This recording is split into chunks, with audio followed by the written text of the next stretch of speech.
안녕하세요, 한상기입니다. 오늘 소개해드릴 차는 지프 더뉴 2024 랭글러입니다.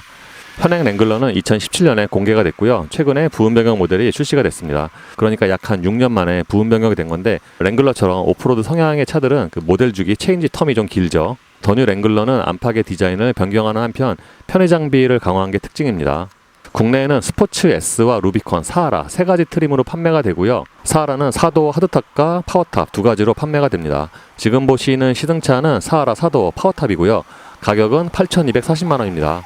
더뉴 랭글러의 외장 디자인은 많이 바뀌지 않았습니다. 보통 랭글러 같은 차가 디자인의 변화가 그렇게 크지 않은데, 그러니까 한 몇 세대 전에 랭글러와 비교해도 기본적인 디자인 틀은 동일합니다. 근데 이번에 부분 변경이 되면서 디테일들이 조금씩 바뀌면서 기존에 비하면 약간 좀 더 귀여워진 그런 느낌도 있어요. 사람으로 치면은 좀 더 이목구비가 뚜렷해진 것 같은 그런 느낌도 있고요.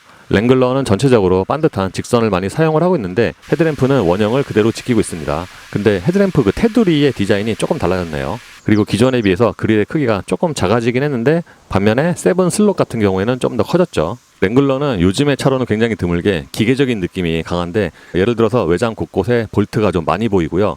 보닛을 여는 방식도 다른 차들과 좀 다릅니다. 이 차 같은 경우에는 보닛 끝에 있는 양쪽의 레버를 해제를 한 다음에 통상적인 차들처럼 또 레버를 해제하고 여는 방식이죠. 랭글러는 외장에 직선 디자인이 많이 사용이 되는데, 특히 옆에서 보면은 그런 부분이 더 두드러집니다. 옆에서 봐도 휠하우스만 제외하면은 다 반듯반듯한 디자인이에요. 특히 유리 같은 경우도 통상적인 SUV와는 달리 세 개 모두 거의 정사각형 디자인이죠. 약간 특이한 것 중에 하나가, 이 차가 아무래도 1열 위주인데 1, 2, 3열의 유리가 면적이 거의 같습니다. 그래서 옆에서 얼핏 보면은 뭔가 이 차는 3열도 있을 것 같은 그런 느낌이죠. 특징 중에 하나는 주유캡인데, 옛날 차들처럼 커버를 열고 키를 돌려야지 주유구를 열 수가 있어요. 그래서 만약에 주유소를 좀 자주 간다 그럴 때는 이것도 역시 약간 좀 귀찮을 수가 있죠. 참고로 이번에 구조적으로 크게 달라진 것 중에 하나가, 안테나가 윈드실드로 통합이 됐어요. 기존 같은 경우에는 진짜 옛날 차처럼 강철 안테나가 높게 솟아 있었는데 그게 없어졌죠. 후면 디자인은 상대적으로 좀 덜 바뀌었고요.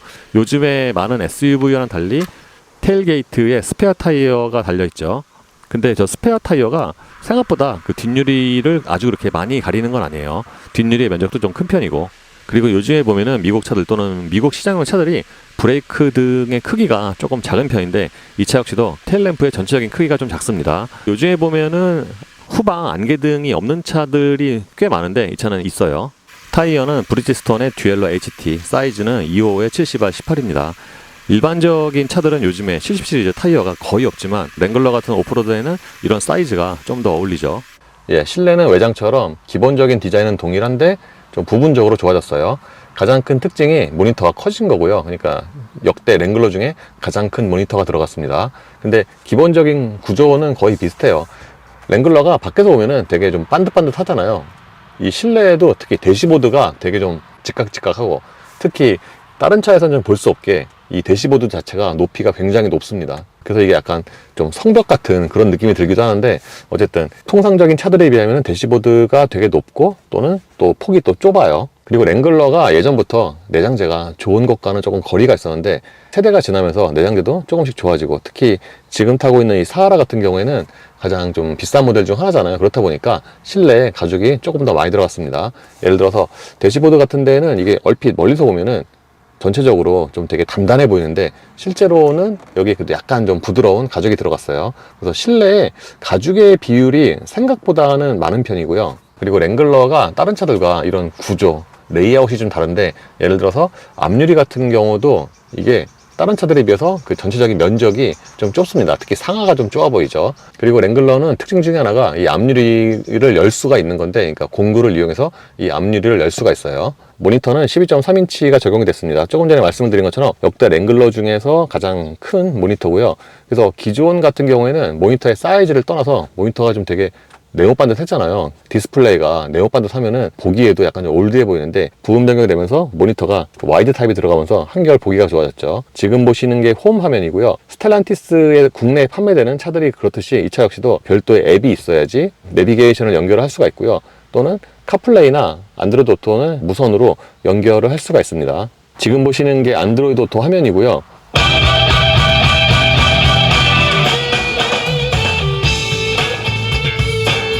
오디오 같은 경우에는 이 차가 오픈탑이잖아요. 그래서 뭔가 오디오가 딱히 신경이 쓰이는 그런 부분은 아닌데 생각보다 그 오디오 음질은 그냥 무난하게 괜찮은 편이에요. 그리고 이 상단을 누르면 이렇게 상태바 단축 키가 튀어나오고요. 그러니까 여기서 뭐 후방 카메라든가 이런 거를 한 번에 이동을 할 수가 있죠. 홈 화면에서 페이지를 넘기면은 그러니까 여기서 위젯을 추가할 수도 있고요. 그리고 왼쪽에 보시면은 자주 사용하는 이런 아이콘들이 쭉 나열이 되어 있는데, 그러니까 미디어를 누르면은 말 그대로 오디오 관련으로 넘어가죠. 그리고 컴포트로 들어가면은 여기서 이제 공조 시스템이고요. 여기 내비게이션. 그리고 차량으로 들어가면은 그러니까 주로 운전과 관련된 메뉴들을 볼 수가 있는데, 위에 보시면 크게 세 가지 탭이 있잖아요. 대시보드에서 오프로드 페이지를 누르면은 이렇게 그러니까 오프로드와 관련된 정보가 이렇게 표시가 되죠. 보통 미국 차들이 그렇듯이 이런 그 냉각 온도나 오일 압력, 변속기 온도, 배터리 전압까지 이런 거를 보여주는 정보가 꽤 많죠. 여기 피치와 롤링이고요. 그리고 여기서 바로 카메라로 이동을 할 수가 있는데, 화질 자체는 괜찮은데 그러니까 여기가 지금 많이 놀잖아요. 이게 좀 아쉬운 부분이죠. 앞과 뒤를 앵글을 바꿔서 볼 수가 있는데 요즘에 많이 유행하는 것처럼 여러 가지 다양한 앵글이 지원이 되는 건 아니죠. 그리고 이 구석에 보면은 카메라와 후방 유리를 닦으세요 라고 있는데, 그러니까 이 아이콘을 누르면은 이렇게 워셔액이 작동이 됩니다. 와이퍼까지. 그리고 컨트롤로 들어가면 여기서 디밍 룸미러와 전방 카메라, 제가 전에도 말씀드렸다시피 미국 차들 보면은 이런 그 UI가 그 중복되는 아이콘들이 되게 많아요. 그리고 설정으로 들어가면 여기서 디스플레이와 내 프로필, 여기는 ADS죠. 이런 정보들이 있습니다. 이 차가 대시보드가 좀 높다고 말씀을 드렸잖아요. 그래서 모니터의 위치도 높지만 지금 보시는 이 공조장치도 이게 위치 자체가 높은 편이에요. 그래서 눈에 좀 잘 들어옵니다. 정면을 바라보고 있긴 하지만 이런 다이얼 같은 경우도 통상적인 차와는 좀 느낌이 다르죠. 이게 소리는 플라스틱 소리가 나긴 하는데 그 듣기가 괜찮고요. 그리고 버튼들이 대체로 좀 다 직관적이에요. 그리고 여기서 오디오 볼륨이고요. 가장 오른쪽에 있는 거는 그러니까 이걸로 메뉴를 이동하거나 선택을 할 수가 있는 거죠. 참고로 열선이나 운전대 열선은 있지만 통풍 시트는 없고요. 대부분의 차들은 윈도우 버튼이 도어 트림에 있는데 랭글러는 센터 패시아에 있습니다. 이게 처음에는 약간 좀 헛손질을 하기도 하는데 어쨌든 버튼 자체는 큰 편이고, 그리고 약간 좀 특이한 것 중에 하나가 이게 운전석이 내리는 거는 원터치인데 올리는 거는 원터치가 아니에요. 그러니까 보통은 이제 올리는 것까지는 원터치를 주는데 이 차는 원터치는 아닙니다. 그리고 이쪽에는 USB 단자 2개가 있고요. 그 아래쪽에는 좀 얕은 수납 공간이 있는데 보통의 경우에는 이제 여기에 무선 충전 패드를 놓는 경우가 있는데 그건 아니고요. 그러니까 이 차는 실내에 무선 충전 패드는 없어요. 기어 레버도 전형적인 지프의 디자인인데 요즘의 차로는 굉장히 드물게 이게 레버 타입이면서 굉장히 두툼합니다. 그래서 뭔가 잡는 맛이 있어요. 근데 보통의 차들과는 달리 이 차가 이렇게 PRNG를 움직이잖아요. 그러면 이게 움직일 때 그 단계 하나가 넘어갈 때 약간 좀 흐물거리는 이제 그런 느낌이 있죠.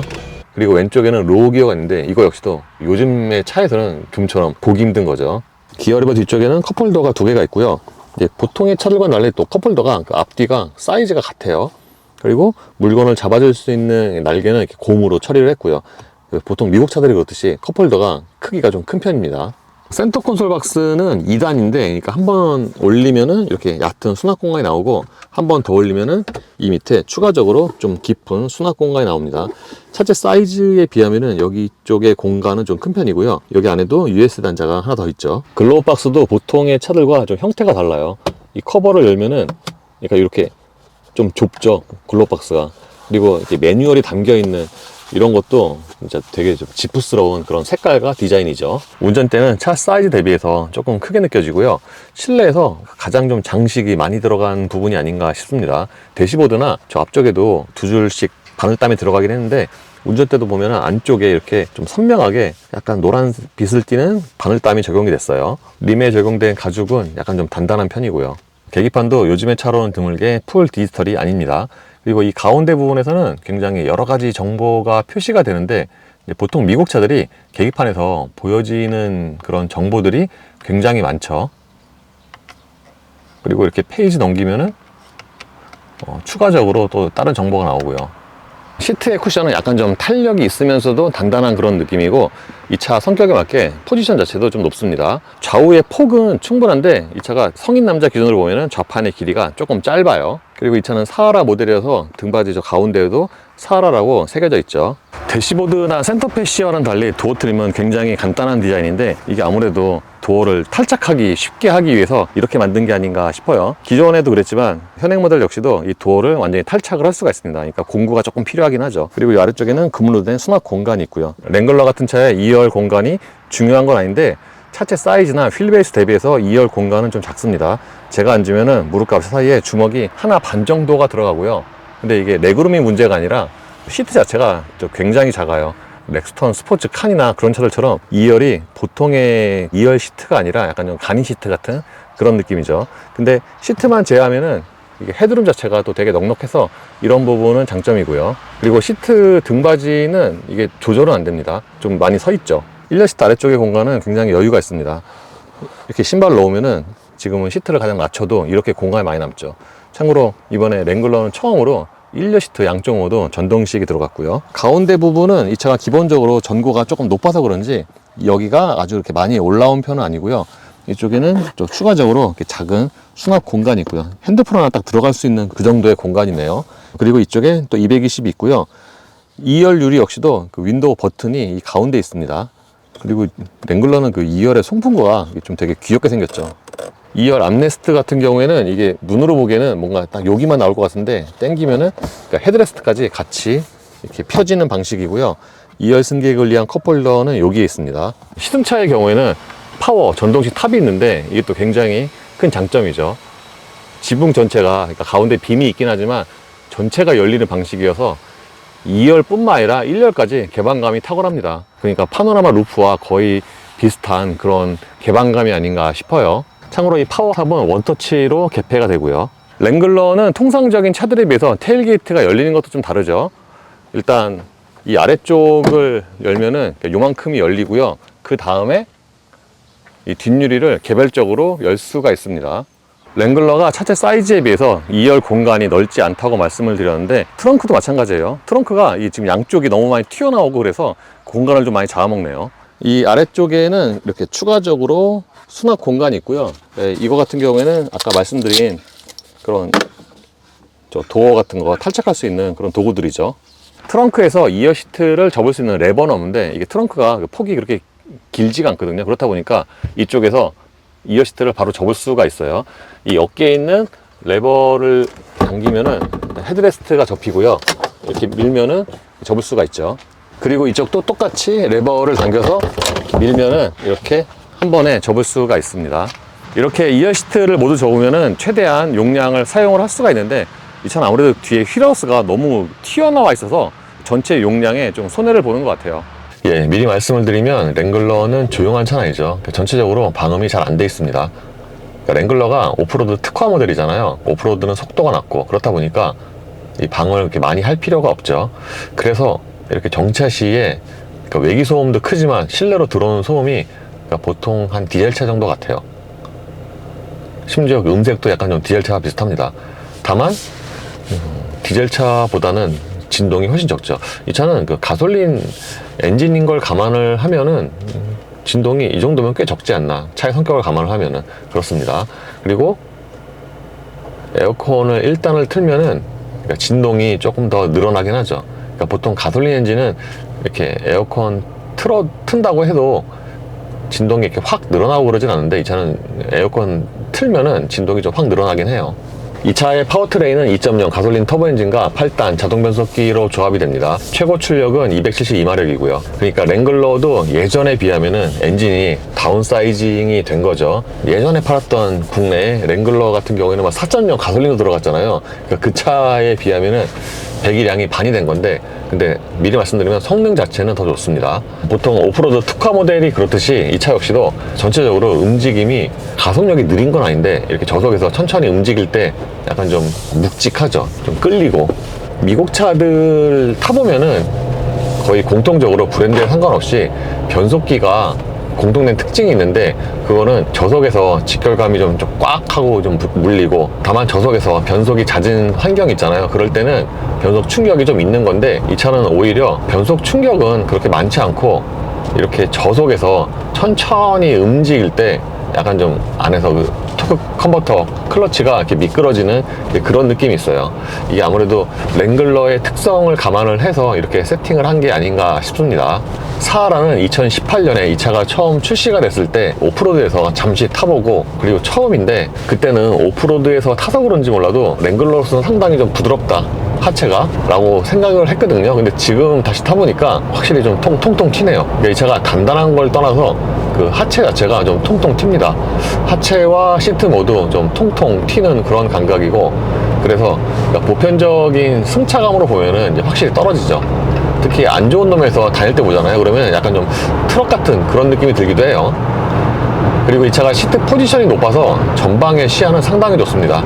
앞에 유리가 상하가 좁잖아요. 그럼에도 불구하고 전방 시야가 상당히 좋고, 반면에 양쪽의 사이드 미러는 전형적인 미국 차의 특징, 이게 평면이어서 사각지대가 굉장히 커요. 이쪽은 말할 것도 없고, 그러니까 왼쪽 사이드 미러 같은 경우에는 거의 테슬라와 좀 비슷한 수준이고, 미국산. 그리고 오른쪽도 보통, 오른쪽은 각도상 사각지대가 좀 적은 편인데 평균적인 차들에 비하면은 이쪽도 사각지대가 크죠. 반면에 후방 시야는 또 괜찮은 편이에요. 스페어 타이어가 그렇게 뒷유리를 많이 가리지 않거든요. 그래서 후방 시야는 괜찮은 편입니다. 랭글러 4도어가 그렇게 작은 차는 아닌데, 그러니까 휠베이스가 이게 3m가 넘죠. 근데 생각보다 이게 앞 타이어가 좀 많이 돌아가서 그런지 회전 반경이 그렇게 부담스러운 수준은 아니고, 특히 이게 전고가 좀 높다 보니까 웬만하면은 닿지 않고 그냥 넘어가죠.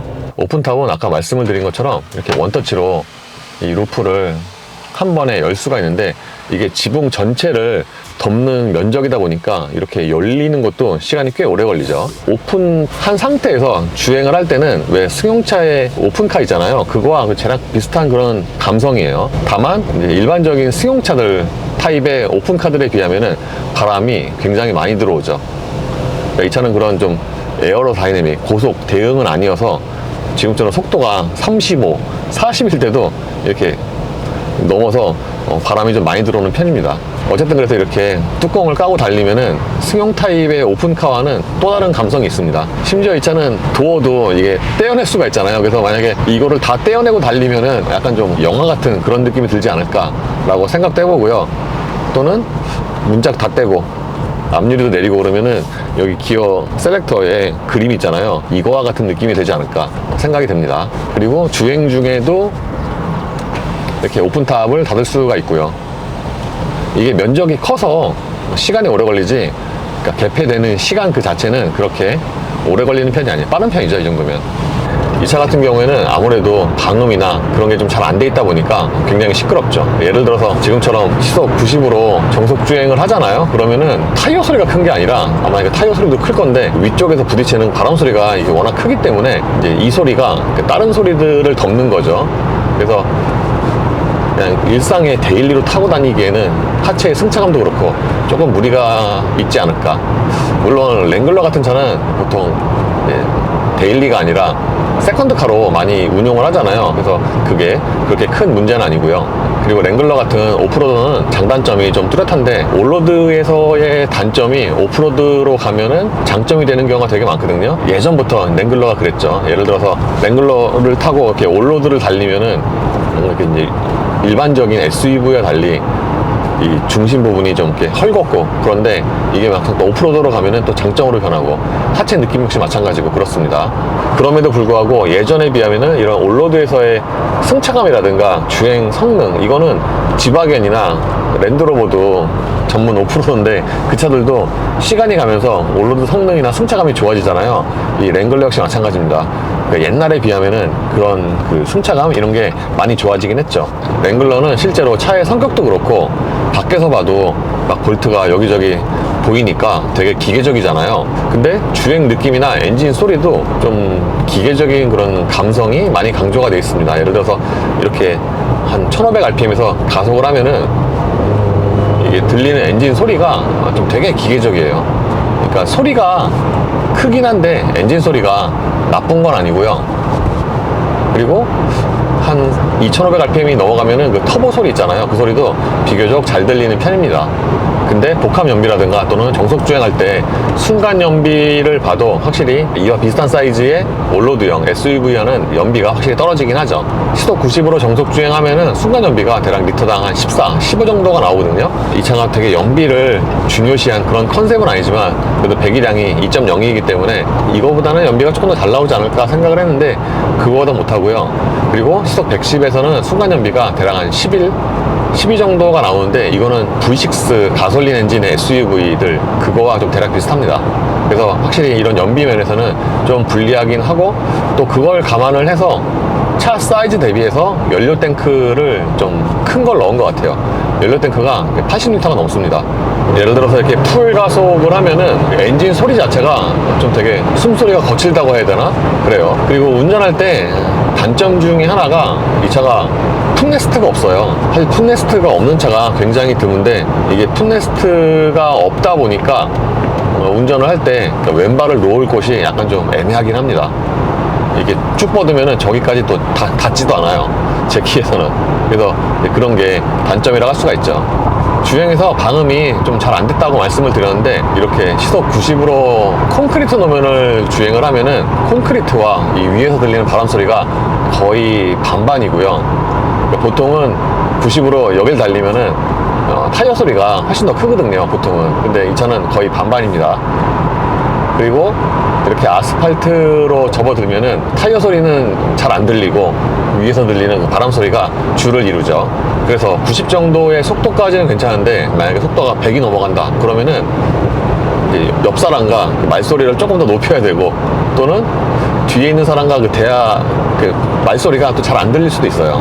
그리고 2열 승차감 같은 경우에는 확실히 1열보다 떨어집니다. 이 차가 옆유리의 면적을 보면은 2열도 어느 정도 감안을 한 것 같은데 실제로는 2열 시트 크기도 그렇고 그러니까 2열이 뭐 이렇게 중요한 컨셉은 아니죠. 그래서 1열에 비하면은 상대적으로 승차감이 좀 차이나게 떨어지고 그러니까 1열도 승차감이 그렇게 좋은 건 아니잖아요, 보편적으로. 근데 그거보다 차이나게 떨어지니까 뭔가 2열에 타서 좀 장거리를 가기에는 좀 힘들지 않을까라고 생각이 듭니다. 무엇보다도 2열은 공간을 떠나서 2열 시트 좌판이 너무 짧고 등받이 각도가 너무 서 있다 보니까 착자감 자체가 좀 떨어지죠. 근데 2열도 이 뚜껑을 열고 달릴 때는 1열과 동일하게 그러니까 이 차가 보통의 파노라마 루프나 뭐 이런 거와 달리 위에 뚜껑을 까면은 1열 승객도 개방감이 되게 좋거든요. 근데 이 차는 열리는 면적 자체가 워낙 크다 보니까 2열 승객도 이 지붕을 완전히 오픈했을 때 거의 동일한 개방감을 얻을 수가 있어요. 그래서 중간에 봐도 그렇고 해서 뭔가 지붕을 열고 달리면은 애들이 되게 좋아할 것 같긴 해요.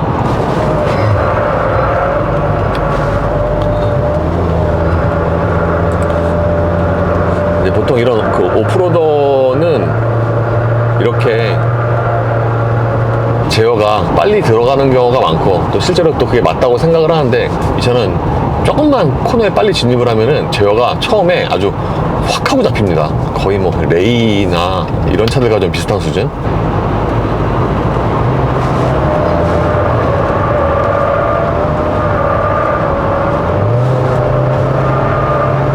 이 차는 내리막과 오르막의 차이가 좀 큰 편인데 내리막은 제어가 되게 많이 들어갔는데 오르막은 진입 자체를 되게 빨리 안 해서 그런지 그리고 이 차가 제가 처음에 스티어링이 좀 헐렁하다고 말씀을 드렸잖아요. 근데 그거 대비해서는 또 돌렸을 때 그런 그 감각이 비교적 정확한 편이에요. 그리고 랭글러가 2.0 터보 엔진이 성능이 좋아요. 이게 차가 무겁다 보니까 아무래도 가동력 자체가 그렇게 두드러지진 않는데 2.0 엔진의 그 출력 자체는 괜찮은 편입니다.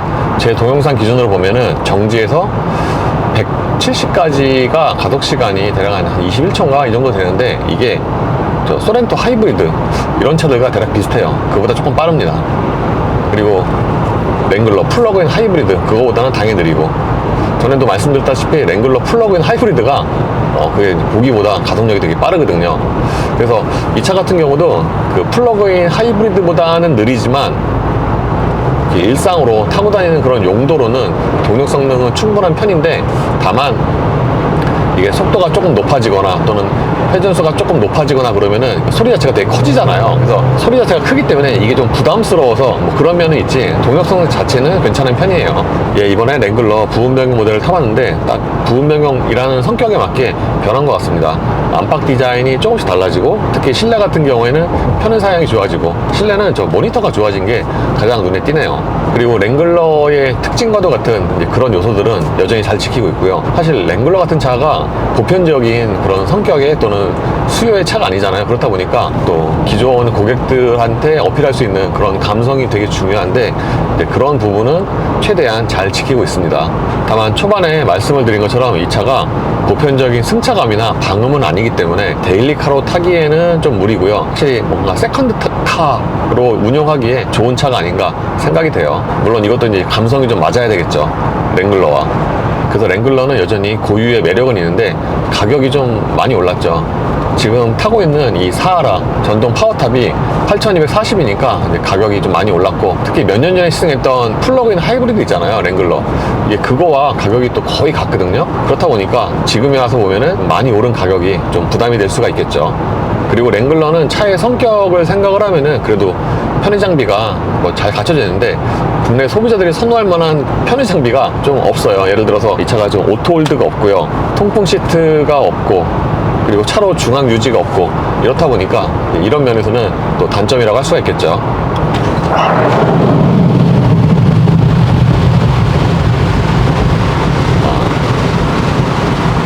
이 차가 85에서도 이게 탑이 열리는군요.